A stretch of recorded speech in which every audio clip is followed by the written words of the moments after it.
Salut, bonsoir tout membre fanatique parole bon Dieu à la Bible et amis nous qui toujours tendez nous sur Facebook, YouTube, WhatsApp, etc.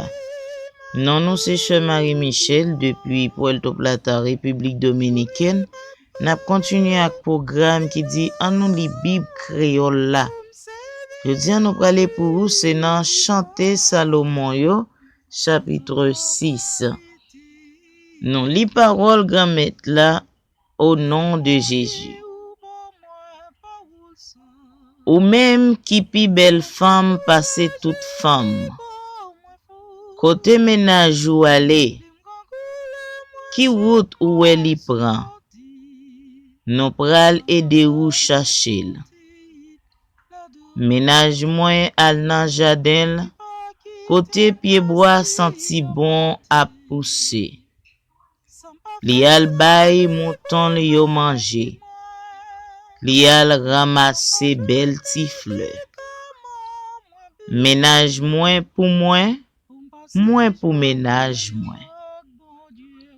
Li ap fait mouton li yo manger nan mitan belle ti fleur yo. En mauvaise moins ou belle tant kou la ville tissa. L'emwe ou ça fait plaisir tant kou l'emwe la ville Jérusalem. Côté ou passe tout moun pedi nan ou. Si span gadem parce que le ou gadem ou fem pas kon sa m'a fait.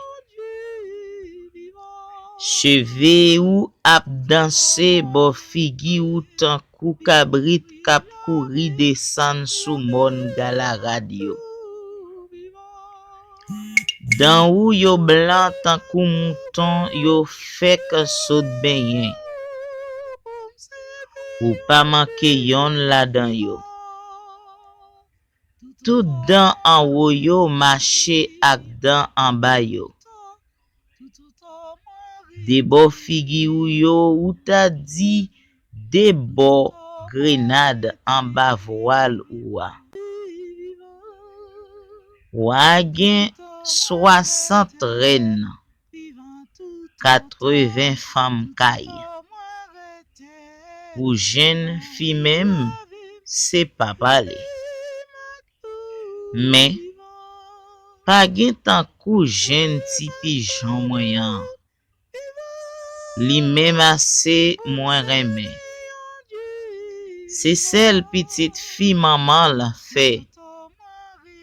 C'est petite ça li pi remè.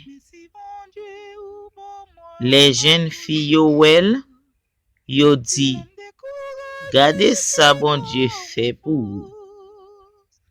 Ren yo ak femme kay yo même ap fait louange li. Qui laisse ça k'ap paraît tant kou soleil qui fait lever. Li belle tant kou la lune, li clairé tant kou soleil. Côté ou passe tout moun pedi nan ou. Moi descend nan jardin zaman yo pou m'te wè jen ti plante yo nan fond an. Pou m'wè si pied raisin yo ap boujonné. Si pied grenade yo ap fleuri. Après ça, m'pa kon sa qui passe. M'sentim tan kou yon soldat sous chalage qui envie al goumen. Tourne non, femme la ville Choulam. Tourne non, pou n'ka gade ou. Pour qui ça nous vle gade femme la ville Choulam lan kap danse nan mitan de ramoun. Amen.